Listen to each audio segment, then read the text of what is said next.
Failed expansions, Columbus Blue Jackets. The Columbus Blue Jackets have been synonymous with the word failure, as the team has struggled with consistency over the years and more often than not have missed the playoffs. There was a brief stretch of time when Columbus had a competitive team and did make the playoffs, but overall, their record since entering the NHL hasn't been very good. Columbus has been able to develop some talented players, but were not able to re-sign once they were eligible to become free agents. The Blue Jackets have become a significant part of the Columbus community, but for people outside of Columbus, the team is irrelevant. In this episode, I talk about why the Columbus Blue Jackets are a failed expansion team. The Columbus Blue Jackets were founded as an expansion team in the NHL and began play in the 2000-2001 season along with the Minnesota Wild. The expansion of the Columbus Blue Jackets brought the NHL to Ohio's capital city and established a fan base eager to support their new team. The team played their home games at Nationwide Arena, which opened in 2000 and has been their home arena ever since. The Blue Jackets played their first ever NHL game on October 7th, 2000 against the Chicago Blackhawks. While the team struggled in their inaugural season, finishing with a record of 28, 39, 9, and 6, they set attendance records and generated excitement among fans in Columbus. Rick Nash was drafted by the Blue Jackets with the first overall pick in the 2002 NHL draft. He became one of the team's most iconic players and served as their captain for several seasons. In the early years,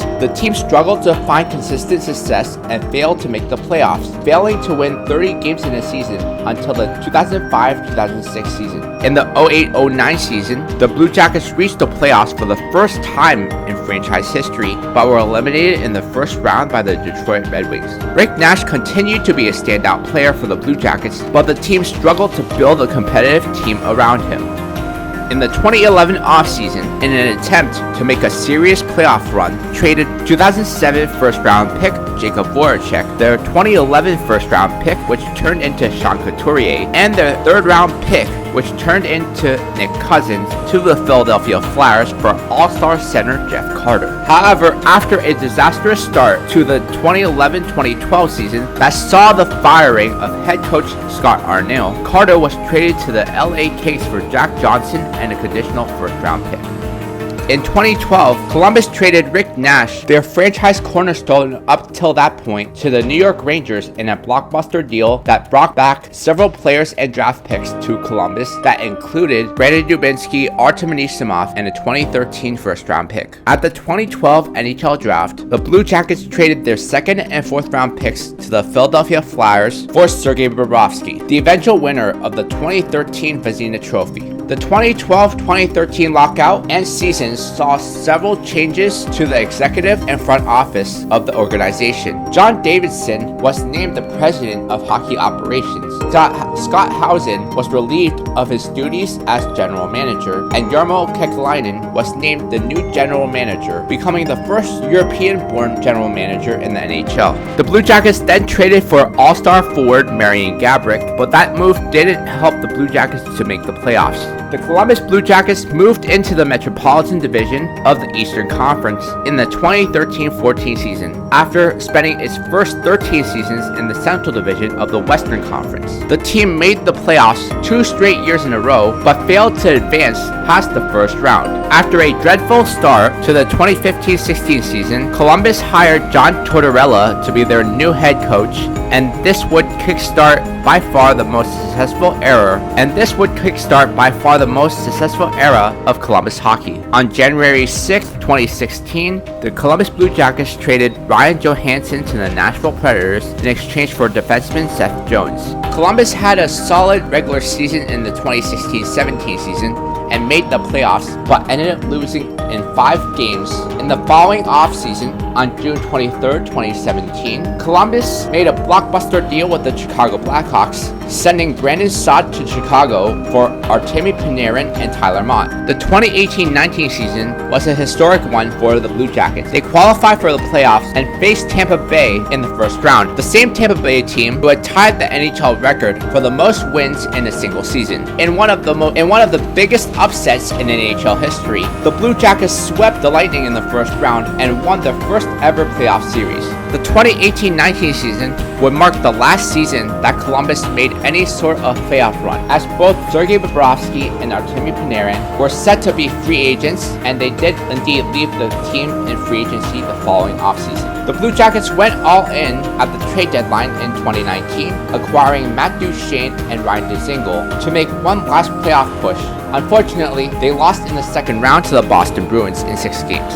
Pierre-Luc Dubois was traded for Patrick Laine in the 2020 offseason, while longtime veterans and leaders such as David Savard and Nick Foligno were traded at the 2021 trade deadline. The team finished last in their division with a dismal 18-26-12 record, missing the playoffs for the first time since 2016. After the season, John Tortorella parted ways with the team. After the departure of Tortorella and several key players from the past few seasons, threw the Blue Jackets into another rebuild and saw Seth Jones being dealt to the Chicago Blackhawks at the 2021 NHL Draft. When it seemed like the Columbus Blue Jackets were rebuilding, they out of nowhere signed Johnny Gaudreau and his former Calgary teammate Eric Gudbranson to massive multi-year deals. Subsequently, in order to re-sign Patrick Laine to a 4-year deal after the blockbuster signings, Columbus traded one of the most productive goal scorers the season prior in Oliver Borgstrand for late-round picks. This move has set the Blue Jackets back several years because not only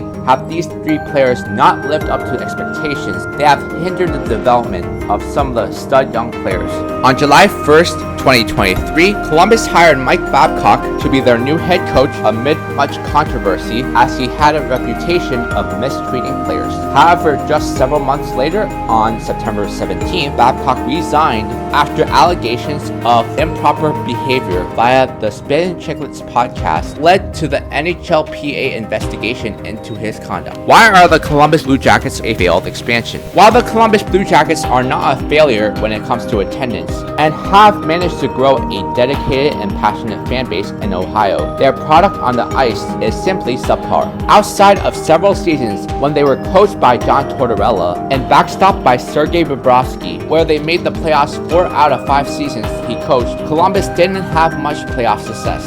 In the history of the franchise, the teams not coached by Tortorella only appeared in the playoffs twice.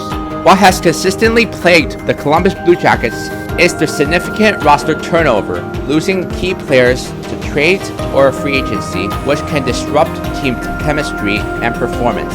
The Blue Jackets have a track record of developing talented players, some of whom have become stars in the NHL. Unfortunately, they aren't able to keep them once they are eligible for free agency. Because Columbus isn't the most desirable place to play, free agents will leave Columbus the second they get a chance to, unless you overpay them drastically. Despite the team's ups and downs, the Blue Jackets have a passionate fan base in Columbus known as the Fifth Line that supports the team through thick and thin. The Columbus Blue Jackets are a poorly run franchise and have made terrible personnel decisions, but they have grown a passionate fan base that shows up to games even when the team is terrible. The Columbus Blue Jackets might be a failure of a team on the ice, but they are also known for their resilience and commitment to their community in Ohio.